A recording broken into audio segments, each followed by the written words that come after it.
Hey guys, hope y'all are doing good. Got an idea here to make this quick video. I'm gonna try to make it quick and show people that may not be aware of what all the systems doing in the different four-wheel drive vehicles. They come in handy, of course, when you need them, but use them properly. Anyway, let's get to it. So for starters, you have the rear-wheel drive. That means that when you give it power, your engine, transmission, and all put the power to the rear tires. If you have a front-wheel drive vehicle, such as like my wife's Honda, then the front wheels is what spins. And now some vehicles like my truck will have push-button four-wheel drive, whereas others will have a little stick shift or lever that you pull to engage the four-wheel drive. 2 high, that's the rear-wheel drive. 4 high and 4 low. Plus mine's got this button for auto four-wheel drives. If you're riding around the roads and let's say it's slick, a little bit of snow, or that's the time that you would want to use the auto four-wheel drive. It's basically your car stays in two-wheel drive, so it runs like a normal vehicle, rear-wheel drive. And when it detects that a tire is slipping and you hit a slick spot, it automatically engages a four-wheel drive. But essentially, the 4 auto will kick in and out as you need it. So that would be best like on the roads and highways, and you can actually go to pretty fast rate of speed. Obviously, if it's slick, you don't want to be going super fast. Now, 4 high, that's pretty close to the auto four-wheel drive where, yeah, you can run it at a higher speed. And of course, every vehicle is different.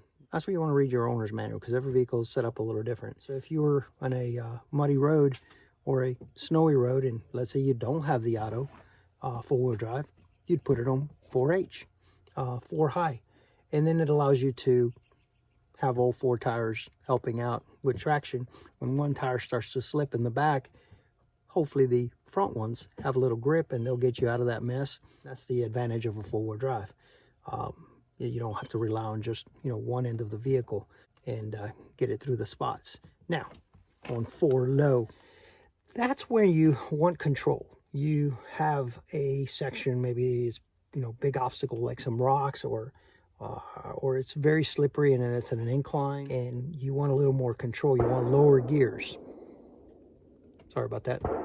Hunting season. But anyway, for example, one time I was in Colorado and we were going down a pretty steep road. You don't want to just be hitting the brakes, because when you hit the brakes, you could lock up the wheels, even if you have anti-lock brakes, and they would kind of slide because they're locked up or locking intermittently. And what happens is you could slide easier and lose control. You want your tires to constantly be turning, and that way you have control as you not only turn the wheel, but turn it to side. I know, I'm trying to keep it simple. I'm still blabbing a lot. So essentially with the 4 low, it lowers your gear ratio. So now your car moves very, very slow. It gives you a little more power because of the gear. You're able to, run over obstacles, or like I said, go down and decline a lot slower. You can also mess with your transmission shifter. And if you got an automatic, most people do, you can actually take it out of drive and put it into, depending on the vehicle, if you want to shift down to first gear, or if you have an older vehicle like mine, go down to the numbers that it has on there, D, 3, 2, 1. Some will just have 2 and 1. Let's say you put it on 1, then it's really going to crawl because it's in first gear. It's not going to go above that. And the low gear ratios from the transfer case, the four-wheel drive system, well, man, it'll make that car or truck just crawl down.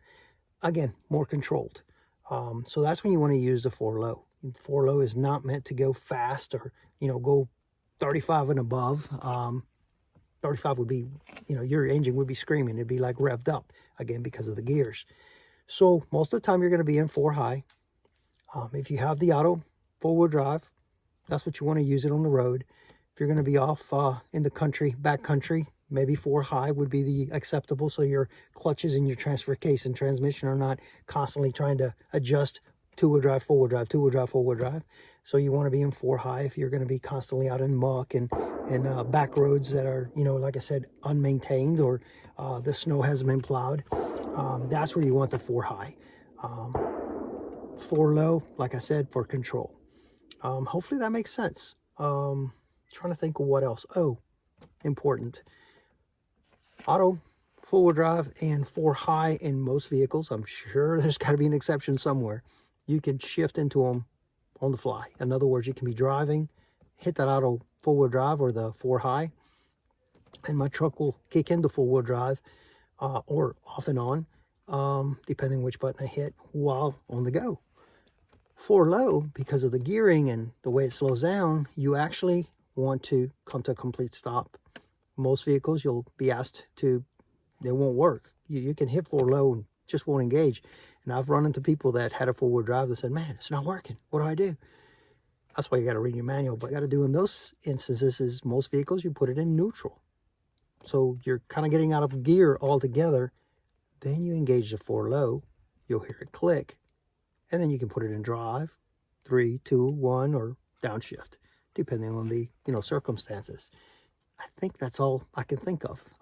We could go into more details with how when you're in four-wheel drive, not really necessarily all tires are going to turn. In other words, they're not all four turning, depending on which one's got more traction and which one's under more of a load. That's where lockers come in, and even positive traction rear ends and front lockers. We can go on, but like I said, there you go. Now you kind of know the basics of a four-wheel drive. I wouldn't use it on rain necessarily, but like I said, kind of patches of snow where some parts are slick, stay in 4-high. And you can, again, re-emphasizing, do it while you're moving. Do it while you're in drive. 4-low, you have to stop, put it in neutral, let it kick in, you'll hear the click. Or if you're like in my daughter's Jeep, you'll actually engage it and go into 4-low. Most vehicles now have a little light that'll come on. Put it back in drive or a lower gear. But again, 4-low is not meant for speed. I'm going to say no more than 10, 15 miles per hour. Again, every vehicle is different. But now you know the basics, the Auto 4, the 4-high, the 4-low, and in my case with the buttons, the 2 H's for everyday driving. And there you go. Hope that helps. Y'all stay safe out there. By the way, ended up using the 4-wheel drive a lot here in South Mississippi. I'm 30 miles from the Gulf of Mexico. Got all this snow. We got about 3 to 4 inches here, and some places got up to 6. Crazy. But that's where these 4-wheel drives come in handy. Down here, we normally use them for mud. Not this day, and all for snow. Y'all take care. Try to stay warm out there, and catch you on the next one.